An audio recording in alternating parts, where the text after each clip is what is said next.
People don't have ideas. Ideas have people. Carl Jung. Have you ever felt like the way you think doesn't quite match what the world expects of you? Maybe you've been told to be more logical when you naturally rely on emotion. Or maybe you've been called too sensitive when you see meaning where others see nothing. Right now, whether you realize it or not, your mind is operating in a specific way, a way that defines how you think, how you make decisions, and how you interact with the world. Jung believed that every person falls into one of four fundamental personality types. Thinkers, the rational minds, guided by cold logic and structure. Feelers, the emotional souls, driven by values, relationships, and meaning. Sensors, the realists, grounded in tangible facts and immediate reality. Intuitives, the visionaries, always searching for hidden connections and future possibilities. You might think you already know which one you are, but what if you've been living under the wrong type your entire life? Think about it. Since childhood, you've been conditioned to think a certain way. Your parents, teachers, and society pushed you towards certain behaviors while discouraging others. If you were highly logical, maybe you were told to be more in touch with your emotions. If you were emotional, maybe you were told to stop being so sensitive. If you lived in your imagination, you might have been labeled a dreamer. And if you focused on details, maybe they called you too rigid. From the moment you were born, you were being shaped, molded, and conditioned to fit an expectation. But here's the problem. What if that expectation was never truly yours? Jung believed that most people never question the lens through which they see the world. They assume their perspective is the only perspective. But understanding your dominant function isn't just about self-awareness. It's about power. Because the moment you understand your mind, you can finally take control of your life. But here's the part no one tells you. Your dominant personality function isn't the only part of you that matters. Hidden beneath the surface, in the depths of your unconscious, lies something far more important. Something that might explain why you've always felt that something was missing. Because knowing how you think is one thing, but understanding what you've been ignoring your whole life, that's where the real transformation begins. So let's begin. Which type are you? Because whether you realize it or not, it has already shaped everything about you. Before we dive deeper into the four core personality functions, there's something even more fundamental that defines how you interact with the world. Jung identified two primary attitudes that shape how we direct our mental energy. Introversion, focused on the inner world, introspection, and deep thinking. Extroversion, oriented toward the outer world, social interaction, and external stimulation. Most people assume that being an introvert means shy and reserved, while being an extrovert means loud and outgoing. But this is a misconception. An introvert can be highly confident, but they recharge by being alone, processing their thoughts internally. An extrovert can enjoy solitude, but they gain energy from external interaction and engagement. Jung believed that neither is better or worse. They are simply different ways of experiencing reality. But here's where it gets interesting. Your personality is not just about introversion or extroversion.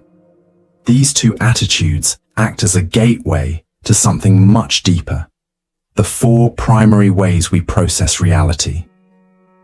The four personality functions. Jung discovered that every person has a dominant way of interpreting the world.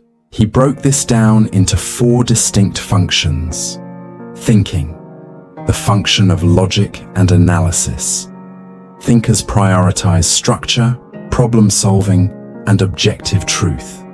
Feeling, the function of values and emotions. Feelers focus on relationships, harmony, and what feels morally right. Sensation, the function of tangible reality. Sensors rely on their five senses, trusting concrete facts and immediate experiences. Intuition, the function of abstract meaning. Intuitives look beyond the present, searching for hidden patterns and possibilities. Each of us has a dominant function that influences how we see the world. But here's the question: do you actually know which one is yours? Or have you been conditioned to suppress it? Because if you've been living outside of your true function, your life might feel more exhausting than it should be. Decisions might feel forced. Your interactions might feel unnatural. But once you discover your dominant function, everything starts to make sense. You begin to understand why you think the way you do, why certain things drain you, and why others make you feel alive. Until you make the unconscious conscious, it will direct your life, and you will call it fate. Carl Jung believed that most people never fully understand their dominant function, because society pushes them to be something they're not.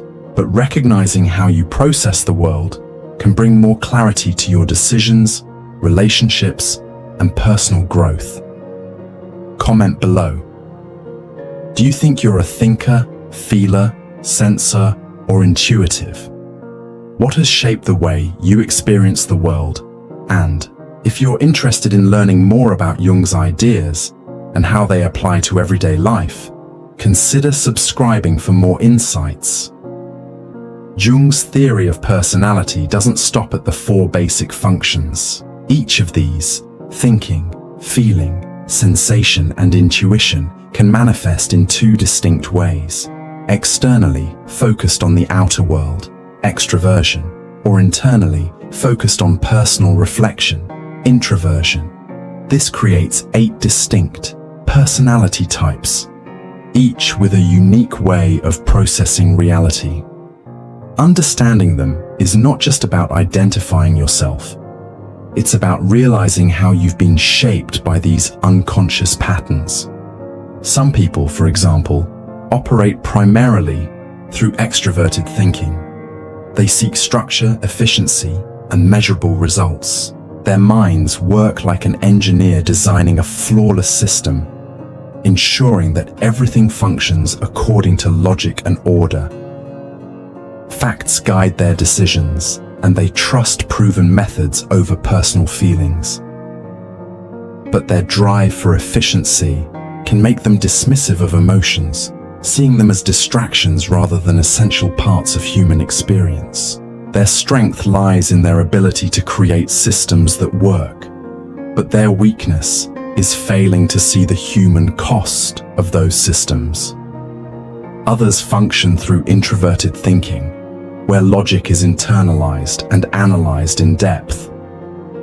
These individuals don't just apply rules, they deconstruct them, questioning every assumption until only the purest truth remains. Unlike their extroverted counterparts, they are less concerned with organizing the outside world and more focused on refining their internal framework of knowledge.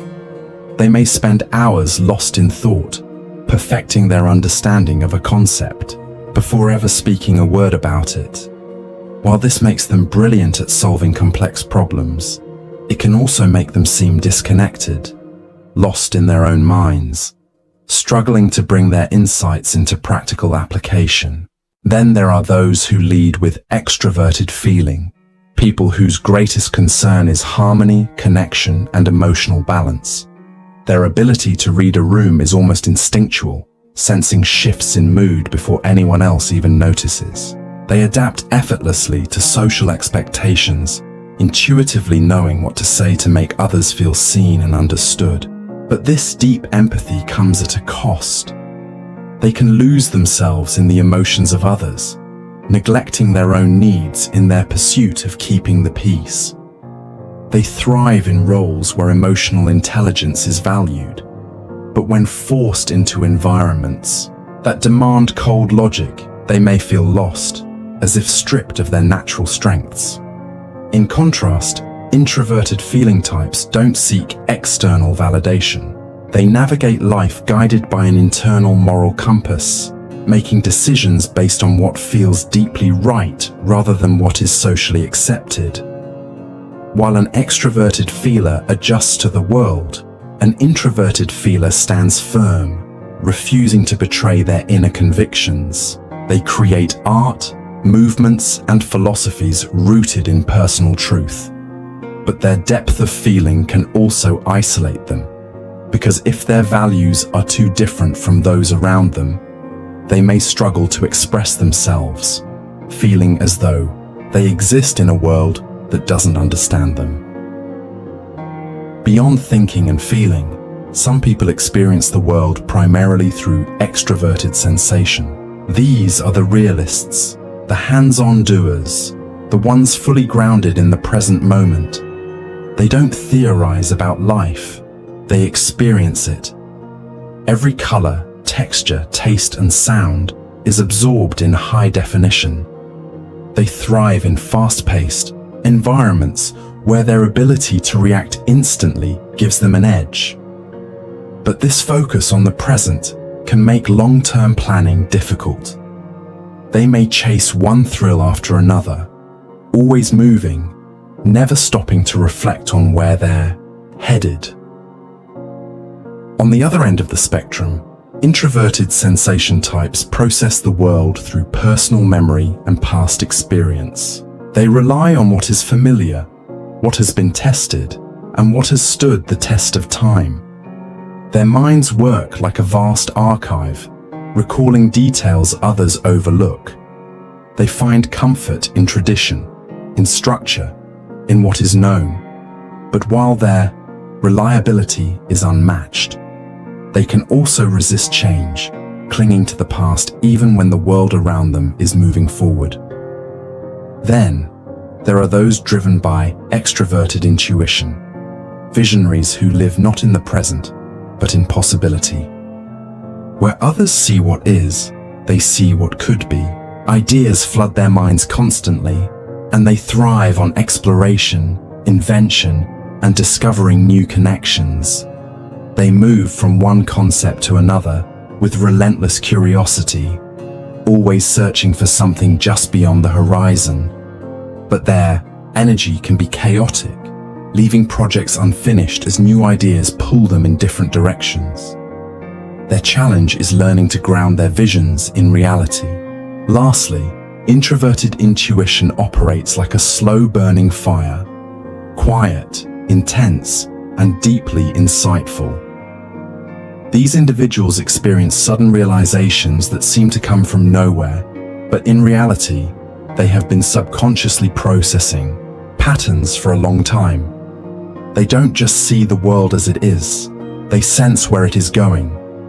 Their insights can seem almost prophetic, as if they understand things before they happen. But because their thought process is so internal, they often struggle to explain how they arrived at their conclusions, leaving others either in awe or in confusion.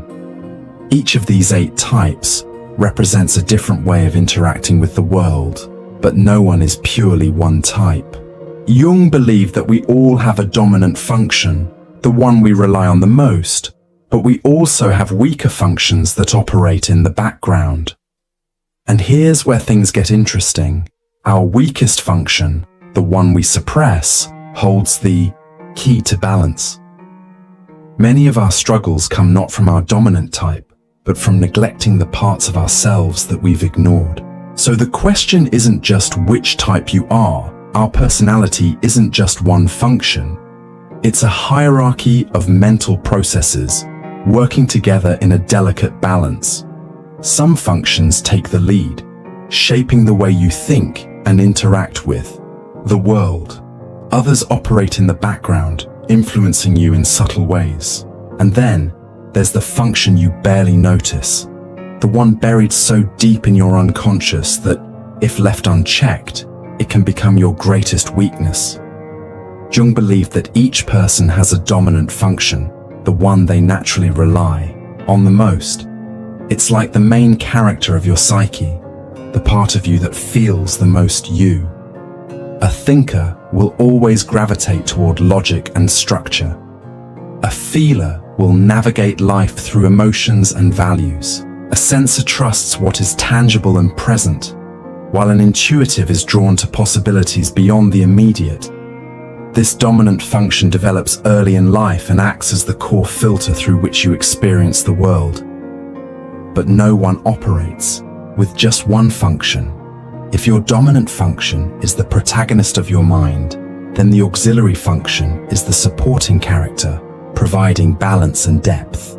A person with dominant thinking, for example, may have feeling as their auxiliary function, helping them stay connected to emotions when logic alone isn't enough.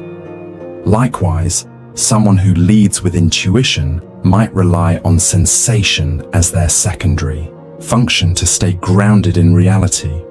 While the dominant function is always in control, the auxiliary plays a crucial role in making you a more adaptable and complete person. Then there's the tertiary function, a process that exists in the background, occasionally showing itself but never fully developed. Some people tap into their tertiary function as they mature, while others barely recognize its influence.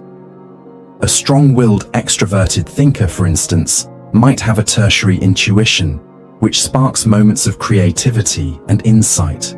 But because it's not their natural way of operating, it remains underdeveloped, surfacing only in certain situations.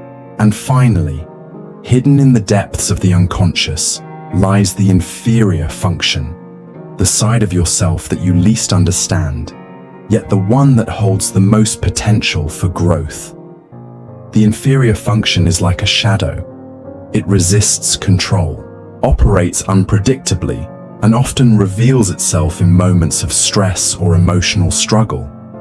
An extroverted sensor, for example, might have introverted intuition as their weakest function, meaning they struggle with abstract ideas or long-term vision. A dominant thinker may have feeling as their weakest link, making emotional situations overwhelming or difficult to navigate. This is where things get interesting, because while the inferior function may feel like a weakness, it also represents the missing piece of your personal growth. Jung believed that true individuation, the process of becoming whole, requires integrating the part of ourselves that we've neglected. The mind naturally resists this. It's uncomfortable to step outside your dominant way of thinking. Highly logical person may feel uneasy exploring emotions. A deeply emotional person might avoid confronting cold, hard logic. But if you ignore your weaker functions, you risk becoming trapped in a rigid, one-dimensional version of yourself. Think about your own life. Have you ever found yourself struggling in situations where your usual way of thinking doesn't work? Maybe you're a strong intuitive, always lost in ideas, but when it comes to dealing with practical details, you freeze. Or maybe you're a deeply structured thinker, but in moments that require emotional sensitivity, you feel completely out of your depth. These moments of frustration aren't just random. They are signs that your weaker functions are demanding attention. So what does this mean for personal growth? It means that developing the functions outside of your comfort zone is one of the most powerful things you can do. If you're a dominant feeler, practicing logical reasoning can make you more balanced.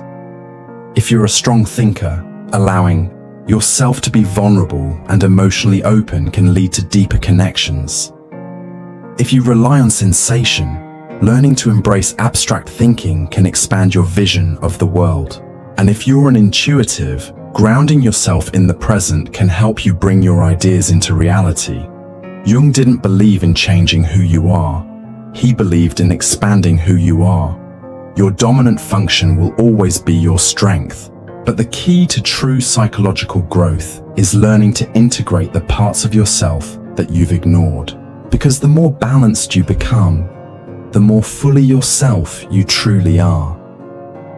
Much of who we are operates beneath the surface, hidden from our conscious awareness. We like to believe that we fully understand ourselves, that our thoughts, choices, and behaviors are entirely within our control. But Jung argued that this is an illusion.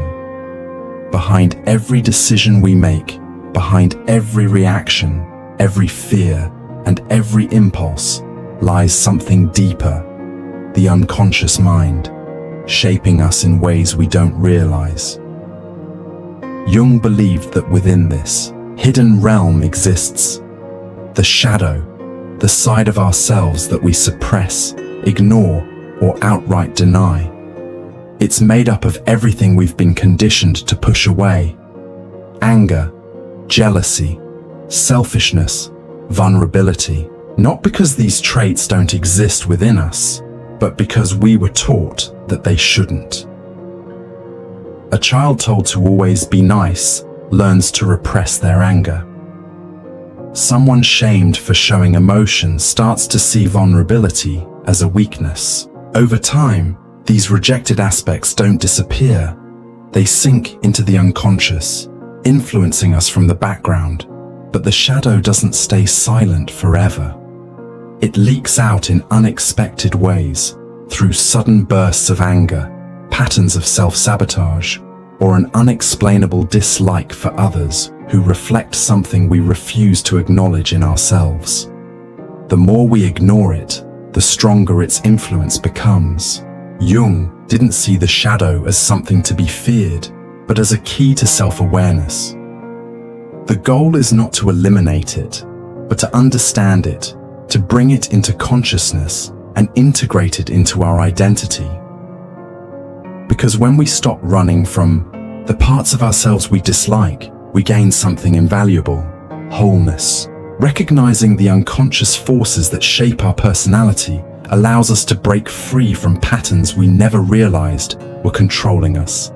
And in that awareness, true self-understanding begins. Understanding Jung's personality types isn't just an abstract concept. It's a tool that, when applied correctly, can transform how you navigate relationships, career choices, and personal development. Most conflicts, frustrations, and misunderstandings arise not because people are inherently difficult, but because they process reality differently. Recognizing these differences can be the key to unlocking better communication, smarter decision-making, and a more fulfilling life. Take relationships, for example.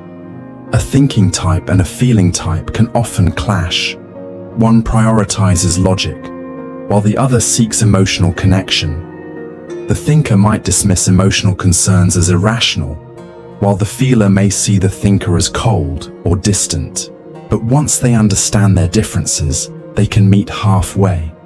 The thinker learns that emotions have their own form of intelligence, while the feeler realizes that logic isn't a rejection of emotion.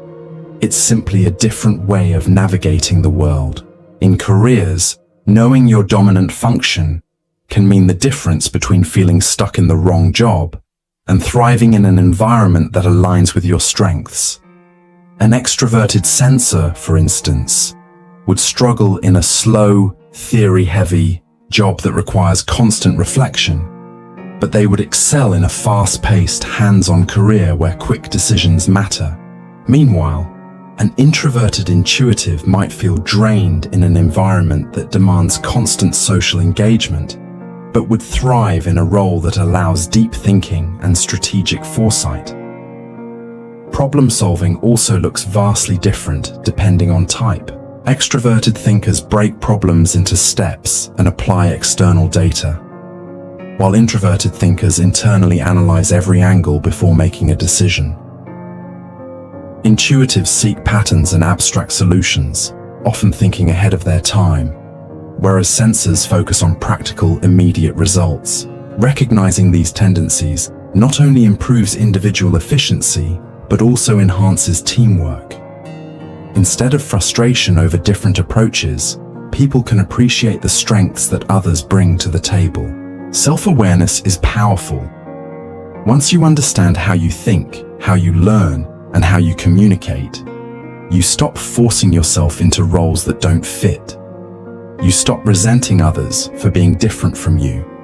And most importantly, you begin to navigate life in a way that feels natural, because you're no longer working against your own mind. Jung's personality theory has influenced everything from modern psychology to career assessments.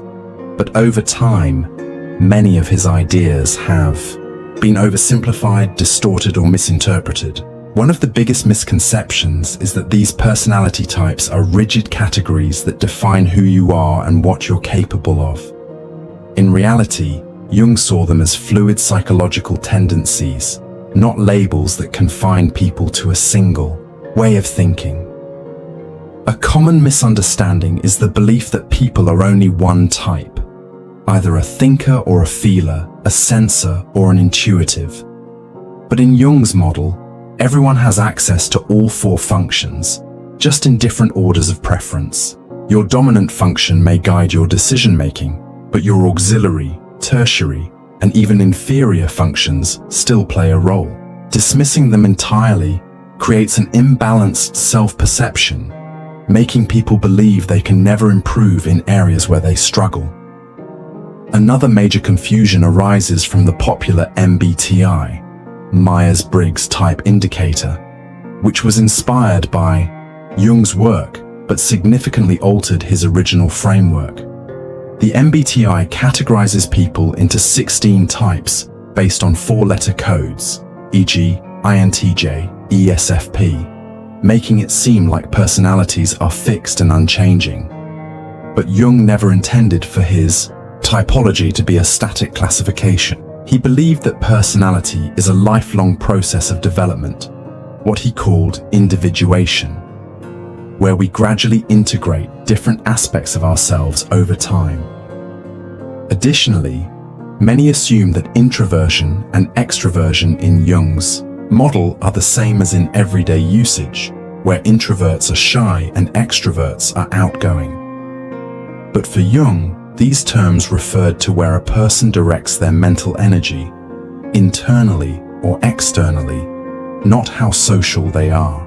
Someone could be an introverted thinker, but still enjoy socializing, or an extroverted feeler who needs time alone to process emotions. By understanding Jung's theories as they were meant to be, rather than through simplified modern adaptations, we get a far more accurate and useful framework, not just for identifying personality types, but for understanding the deeper mechanics of the human mind. Who are you really? Not the version of yourself shaped by expectations, not the role you play in society, but the person that exists beneath it all. Jung believed that most people never truly become themselves because they spend their lives identifying with only one part of their psyche, rejecting everything that doesn't fit their idea of who they should be. Individuation is the process of undoing that, of integrating all aspects of yourself to become whole. Unlike many psychological models that focus on fixing specific traits, individuation isn't about self-improvement. It's about self-realization. It requires confronting the parts of yourself that you've ignored, whether that's your suppressed emotions, your forgotten creativity, or the ambition you've been told is dangerous. Nietzsche touched on a similar idea when he spoke of becoming who you are, suggesting that growth isn't about conforming to an ideal, but embracing your inner contradictions. Strength and vulnerability, logic and emotion, discipline and spontaneity. None of these are opposites, but parts of a larger whole. This process isn't easy. The mind resists change, and society often rewards those who fit neatly into predefined categories. But individuation is not about pleasing others. It's about achieving inner harmony. Someone who has undergone this process doesn't just act logically or emotionally. They know when to rely on each. They don't just follow structure or intuition. They understand the value of both. They are not trapped in a single role, but free to move between aspects of themselves as needed. Most people live fragmented lives, disconnected from parts of themselves they never learned to accept. But those who complete individuation reach something rare, a state of inner clarity where their thoughts, emotions, and actions align, not because they are perfect, but because they are real. As Jung put it, the privilege of a lifetime is to become who you truly are.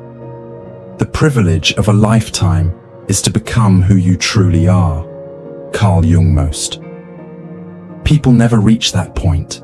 They live according to expectations, suppress their instincts, and ignore the deeper forces shaping their lives. But individuation is not something exclusive to philosophers or psychologists. It's a path available to anyone willing to look inward. If this video made you question how you think, how you feel, or how you process the world, that's a sign you're already beginning the journey. But understanding yourself is an ongoing process. And if you want to go deeper, I encourage you to keep exploring.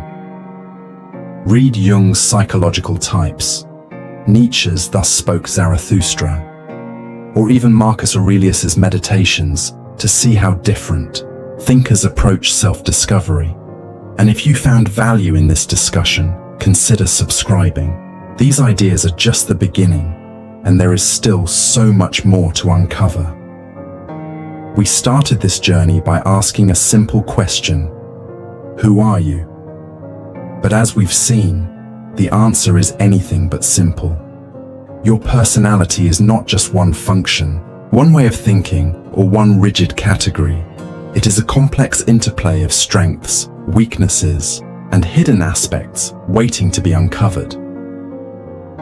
Jung's work reminds us that growth is not about choosing between logic or emotion, intuition or structure. It's about learning to integrate every part of yourself, the known and the unknown, the conscious and the unconscious. Individuation is not about becoming someone new, but finally accepting the person you've always been beneath the surface. So I leave you with one final question. Which aspect of your personality will you explore next?